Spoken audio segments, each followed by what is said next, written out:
You have an amazing set of employees, from what I can tell. Yeah. They love what they do. They know there's purpose. They stick around. How do you describe the culture that you've created with them to create that atmosphere? Yeah. Well, thank you. I agree. I'm biased. I think we have a great set of employees. We have about mid 80s right now. Some are remote, some are in office, probably two-thirds remote. So that's certainly something we have to be mindful of.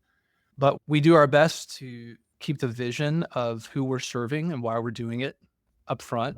Our core values are healthy and high performing team. I mentioned customer driven innovation and execute with excellence. So on healthy and high performing team, we talk about things like the 5 dysfunctions of a team. If you know that book by Patrick Lencioni, great teams are built on trust. They're willing to engage in healthy conflict and make commitments, hold themselves accountable, and then you measure your success by results. And those 5 points, I think, are at the foundation of every great team. And for a long time, things like healthy conflict maybe were a little hard for certain team members, but if you can come into an environment where you can really say what you think is right and you can have conflict and not fear that, I think that makes a great environment and a fun place to work. And it makes the product the end Sure. goal and not the individual who said it. I don't know if we have one thing that makes our place a great place to work, but I think those values influence it. Excellence isn't perfection, but it's giving what you have, it's bringing your best. And I think we have a team that is passionate about why we do what we do. And a lot of our team uses our products, which is a bonus. We're Y- bought in. Patrick's model and the table group's model in the book is called Five Dysfunctions of a Team. But isn't it interesting?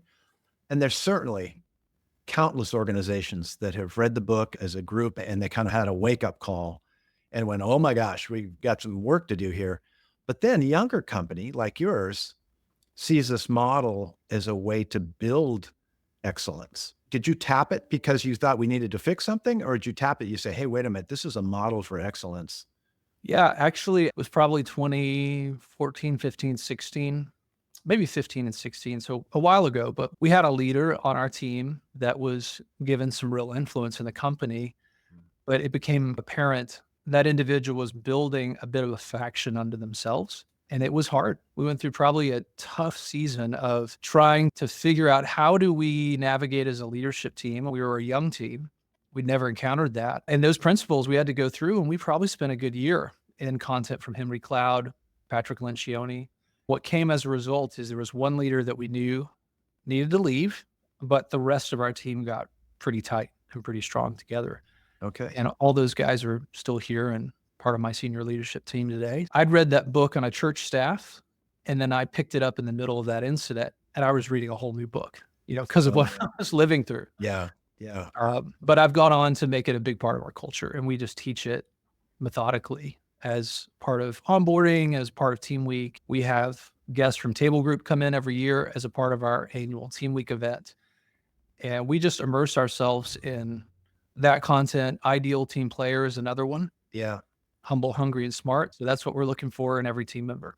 Wow. Well, so as the company's growing, what's the hardest thing to keep on the rails with this guidebook? And does the culture get strained? Is it other Mm. organizational challenges? Where do you feel the strain? Because you guys are growing well, you're having great success, but Yep. what are the things you have to pay attention to?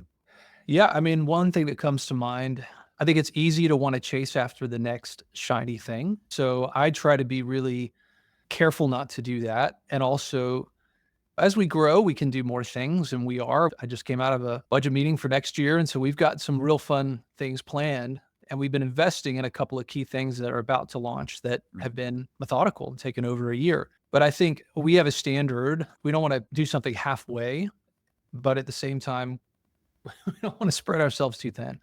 So I think it's only after the last 10 years of real growth and maturity that I feel like we've reached where we need to in the software tracks ecosystem of things. We're going to start to step outside of that only now. And so I think that has been a challenge at different times, not trying to do too much or build too wide. But I think what's great is we know our customer and we know what they need, and being able to step into some new spaces next year, I think will be fun. But we have the foundation to be able to build upon to really do that well.